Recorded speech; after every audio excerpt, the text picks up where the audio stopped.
Hi. So, waktu itu gue janjiin mau bikin vlog di Bali, but guess what? I'm too lazy. So, gue baru ngedit setengahnya dan belum jadi juga, videonya belum siap. Jadi gue bikin review film aja. Is the lighting good enough? Is this bad? Is this bad lighting? Is it better if kalau gue arahin sini bagus nggak? Nah, it's actually just the same.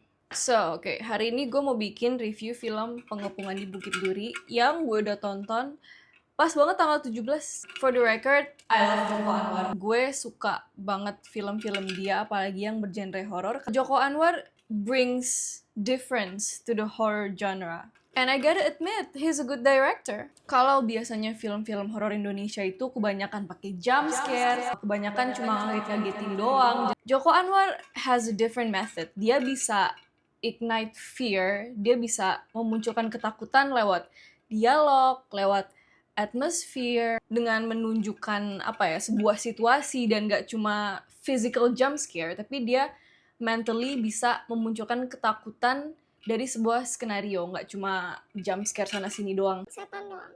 And I like that. And also, horror itu kayak big part of my life. Gue dari dulu suka banget nonton film horror, karena horor itu tuh nggak cuma setan-setanan doang ya, kayak yang kalau kita lihat di Indonesia tuh kebanyakan horor tuh pasti supernatural, yang hantu-hantuan. Horror could be anything. Lo bisa depannya horor tapi isi pesan di film itu bisa something else that has a deeper meaning. Joko Anwar sendiri bilang kemarin di podcastnya siapa ya? Oh, waktu dia di podcastnya Ahok. You know what? Gue juga kaget kalau Ahok tuh punya podcast di YouTube. And I was like, what the fuck? Dia bilang kalau horor itu bisa bercerita tentang apa aja, nggak cuma hantu-hantuan yang nggak ada isinya, but mungkin packagingnya horor tapi isi pesan film itu tuh bisa sesuatu yang menjadi kaca untuk society. Also, gue juga mau ngasih tahu bahwa gue harus makanin permen ini buat ngegantiin rokok. Ini permen asem banget, but in a way ini kayak terapi gue buat ngelepas rokok. So, jadi pas gue nonton Pengabdi Setan yang pertama kali di bioskop, I like it a lot. Karena seremnya Joko Anwar itu bukan cuma serem setan, serem gore, tapi dia bisa ignite rasa ketakutan itu dari dialog, dari menunjukkan sebuah situasi, dari detail pergerakan si karakternya. And I like it. Karena itu jarang ada di perfilman Indonesia. I gotta admit, perfilman kita tuh menggambarkan film horor tuh jelek banget. They only see horror sebagai cerita hantu, cerita setan. Padahal horror could be many things. Horror itu kan genre film yang berdasarkan dari rasa ketakutan. You have to ignite fear. Lo harus menyebabkan adanya rasa takut. Rasa takut itu kan gak cuma dari hantu, gak cuma dari hal-hal gaib. It could be from anything. Kayak film yang gua mau review sekarang. Dan banyak yang bilang kalau film ini tuh horor di kehidupan nyata. Apalagi ini pernah terjadi di negeri kita sendiri. So it scares me. Waktu gue nonton pun gue takut. Jadi kalau dibilang ini tuh horor, iya horor. Tapi bukan supernatural, but it's violence. And ini pernah terjadi di negeri kita sendiri. And it's scary karena kemungkinan bisa terjadi ulang. So, Pengepungan di Bukit Duri. Gue pertama kali nonton trailernya itu waktu gue nonton film apa ya? Cuman waktu itu gue lagi di Cinepolis. Trailernya muncul sebelum film yang pengen gue tonton itu. Dan gue ngeliat pemain utamanya adalah Morgan Oey. I love him since I was a kid. Karena gue waktu kecil memiliki fase boy band and girl band. Dan gue suka banget sama Smash. So, he's my childhood crush. Gue denger dia pernah main beberapa film, cuman film-film yang dia sebelumnya itu gue gak pernah nonton. Baru film ini yang sekarang, karena memang kebetulan ini filmnya Joko Anwar. So, I watched it.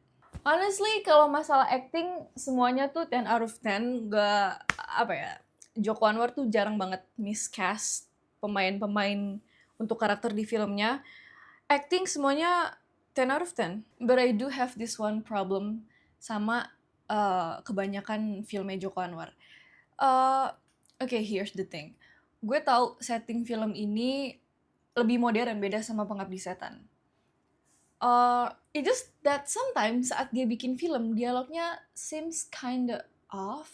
I don't know how to say this, tapi pembicaraan antar karakter itu kayak bahasanya aneh aja. Dia nyampur formal sama bahasa sehari-hari, and it's just weird. It's like kayak dia nggak pernah ngeliat orang ngomong in real life.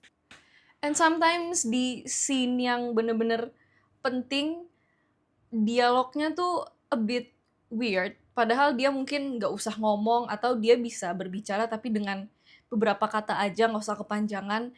Kayaknya main problem dia kadang di situ di film-filmnya. But other than that, as the movie progress, udah di tengah-tengah gitu, bahasanya udah mulai nggak aneh karena kan mereka udah mulai menggunakan bahasa sehari-hari. So di awal-awalnya aja it's kinda weird. I like the action scene. Actionnya bagus, dari cara koreografinya, cara mereka berantemnya. I think it's really good. Dari cara bicaranya, let's talk about it. Okay, so gue itu besar di Jakarta Selatan. Gue sekolah di daerah Kebayoran Lama. Dan sekolah gue ini banyak anak-anak yang sangat-sangat berandalan banget lah.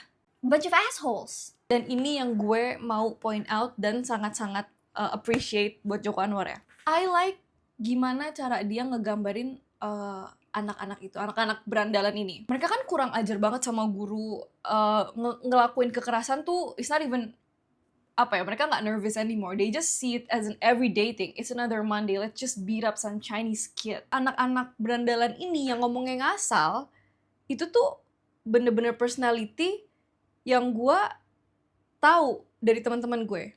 I grew up with these kids. Gue bener-bener gede di lingkungan yang anak-anaknya tuh separah itu. Jadi gue tuh nonton berdua sama pacar gue. It was a date night movie, which is just the worst idea ever. Terus dia nanya, emang ada ya? Maksudnya anak-anak tuh nggak mikir ini ngomongnya, kelakuannya. Ada. Ya, I grew up with them. And also, kalau lu mau nonton pengepungan di Bukit Duri but make it fun, lo bisa ada drinking game. Tiap mereka ngomong ngentot, lo minum. It's gonna be fun. Just an idea.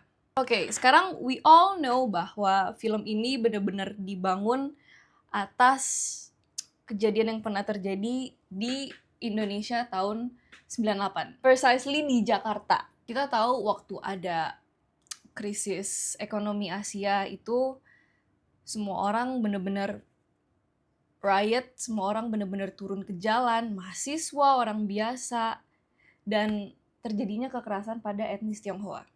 We all know that. Sebetulnya di keluarga gue tuh ada etnis Tionghoa juga, ada Chinese juga di keluarga gue. Cuman pada saat itu untungnya mereka bisa ngumpet di rumah, dan pada saat ini kan gue belum lahir ya. Ibu gue juga masih jadi pramugari. Dia tuh, ibu gue mau berangkat ke bandara sampai harus dikawal sama TNI. Dan itu diutus dari perusahaannya. You know how bad shit everything was back then? Dan ini dari gue personally, I don't condone any racism, I don't condone any violence, dan gue sangat menyesalkan apa yang pada saat itu terjadi tahun 98. A lot of girls were being abused, banyak yang di-abuse sexually, banyak yang mereka diseret-seret ke jalan, dan ya gue udah gak mau imagine things that happens to them because it's fucking disgusting. So now we know bahwa plotnya itu dibangun memang dari kekerasan 98 tersebut, cuman yang diganti sama Joko Anwar jadi tahun 2000 lah, biar gak too obvious. Takutnya banyak yang kesindir. So the main plot is, ada seorang laki-laki nama Edwin yang dia bekerja mengajar sebagai guru di sekolah SMA Bukit Duri. Dan sekolah ini tuh memang khusus buat anak-anak yang bermasalah. Dan dengan plot tersebut, dunia yang di-set untuk ceritanya juga, it's very dystopian. It's very scary, dan ngelihat realita sekarang yang terjadi di film itu could happen in a few years di realita kita sekarang, because apparently violence and racism is still going on. Di filmnya, Edwin sendiri, dia itu ngajar di Bukit Duri bukan cuma karena dia mencari pekerjaan, tapi dia ada misi sendiri yang ingin dia selesaikan, yaitu nyari keponakan dia. Kenapa dia nyari keponakan dia? Well, this is basically the most disturbing things I have watched in gue gak, gue jarang banget nemu scene yang se-disturbing ini, but this one is really gross and it's traumatic. And when I tell you this, menurut gue Joko Anwar adalah seorang sutradara yang tahu cara membuat opening. Dengan film-film dia yang menyeramkan, openingnya harus memiliki shocking factor. Seperti film ini. Buat kalian yang udah nonton, pasti lo ngerti apa yang gue maksud. Dan buat perempuan yang nonton ini, atau buat kalian yang pernah mengalami ini tahun 98 dan menyaksikan kerusuhannya, this must be really disturbing for you guys. Karena buat gue aja, yang gue belum lahir, tapi ya gue denger banyak cerita, it's fucking gross. So, kenapa Edwin nyari keponakannya di sekolah Bukit Duri? Karena pada saat terjadi kerusuhan awal di film, kerusuhan pertama, yang pada saat itu Edwin sama cicinya tuh masih kecil, masih sekolah juga. Pada saat ada kerusuhan terjadi dan mereka pulang, cicinya ini sadly got raped di depan matanya si Edwin ini. Dari pemerkosaan tersebut, cicinya itu hamil dan dia punya anak, tapi anaknya itu karena dia nggak bisa ngurus, dia kasih ke orang. Nah sekarang si Edwin ini karena cicinya udah meninggal, dia janji buat nyari anaknya dia. Nah, keponakannya itu katanya sekolah di Bukit Duri. Mate, when I tell you gue nonton opening scene-nya itu as a woman, I wanna cry. Oke, sekarang kalian udah tahu plotnya gimana. It has come to a full circle buat kalian yang udah nonton. I want to point out the problem. You're gonna hate me for saying this, but it has to be said. The story has no backbone, no build up, no set up for the riot. Kayak gak ada masalah yang build up ke puncaknya itu sendiri. So it's just weird. Oke, lo pasti kayak, iya tapi ada keributan makanya jadi gini-gini. Iya, oke, I got it. The movie is good though. I didn't say it's bad, but listen to me. Di kerusuhan pertama, waktu Edwin sama cicinya masih kecil dan mereka disuruh pulang karena ada kerusuhan. Di kerusuhan pertama, yang ditunjukin itu cuma mereka tiba-tiba ribut, gak tahu asal muasal dari mana. Ya oke, paham, it's based dari kasus 98. Tapi fictionally, dalam cerita filmnya sendiri, gak ada build up sesuatu yang bisa mendasarkan kenapa ada keributan tersebut.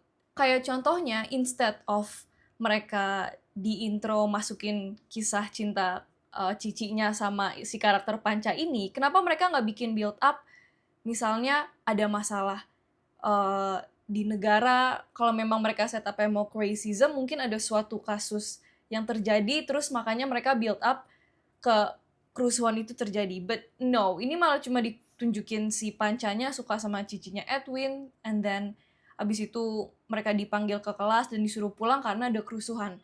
I just wish lebih ada pemantik kerusuhan tersebut. Sama dengan kerusuhan yang kedua. Yang kedua itu juga tiba-tiba ada kerusuhan pecah aja. Walaupun kalau lo bisa lihat ya, waktu di scene pertama Edwinnya udah gede, dia turun dari MRT, kan banyak demo tentang kita harus menghapuskan rasisme, ataupun well, it's basically the same thing. Mereka demo buat menghilangkan rasisme dan kita tuh semuanya ya harus bersatu ya, whatever. Tapi menurut gue itu tuh kurang aja. It lacks the substance. I just wish lebih ada kasus yang benar-benar memantik kerusuhan sampai kerusuhannya itu bisa sebesar itu. Dan maybe ada story yang mereka bisa build up dari sana. Cuman ini kan tiba-tiba ada kerusuhan aja, terus they got stuck di sekolah, habis itu anak-anaknya pada rusuh di sana. I just wish kerusuhan ini tuh ada build up-nya yang make sense. Terus abis ini sebenarnya ada masalah satu lagi about character motivation ya. And this is not coming from me, ini pacar gue nitip doang.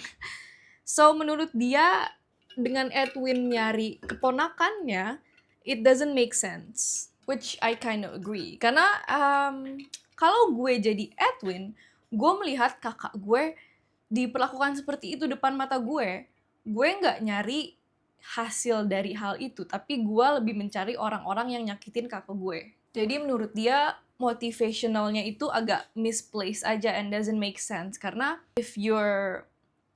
kalau lo udah ngelihat kakak lo diperlakukan seperti itu sama orang pribumi yang benci banget sama Chinese, lo malah nyari hasil dari itu instead of ngeburu orang yang udah nyakitin kakak lo. Karena there's two possibilities kalau dia menyaksikan hal itu. Either dia benci banget sama pribumi atau dia takut banget. I know one thing or two about hating a certain community. You know what I mean. But anyway, tapi secara garis besar I love the movie. Dan gue nonton podcastnya Joko Anwar dan Ahok gitu, gue found out bahwa si karakter Panca ini adalah Joko Anwar dulu waktu dia kecil. Karena ternyata dia pernah melihat temen yang melakukan kekerasan ke Chinese, tapi dia cuma bisa diem aja pada saat itu. Dia juga takut. Jadi dia wish pada saat itu he could help, he could do more than just stare at them. Tapi dia berharap dia bisa nolong. So, jadi film ini pasti gue yakin sangat-sangat personal untuk dia. It's a way of redemption mungkin. Motivasinya dia bikin film ini sebenarnya bagus. Gue paham gimana racism dan kekerasan itu masih berakar banget di budaya kita. But anyway, it's still a good movie. Dan well, Joko Anwar as always, dia berhasil membuat film dia menjadi bahan pembicaraan. Dan memang itu misinya dia, karena dia pengen film ini tuh jadi bahan pembicaraan dan bahan pemikiran kalau ya this could happen in the future. Karena ya negeri kita juga nggak banyak berubah. Masalah-masalah lama, kekerasan, rasisme, it's still happening around us. Nggak ada perbedaan juga. So motivationalnya dia sih bagus, I have to admit. I like it. I like the movie. Adegan actionnya is awesome. Berantemnya berantem anak SMA banget ya, yang dimana mereka tuh gak mikir, kalau mau ngapa-ngapain tuh gak mikir. Last, gue tuh paling gak bisa yang namanya nge-rate film. Gue gak ngerti, film tuh menurut gue gak bisa dinilai secara angka. Ya lu suka enggak, but yeah, it's obvious. Tapi menurut gue karya film tuh gak bisa dinilai secara angka because it's basically about taste. So it's just data approved.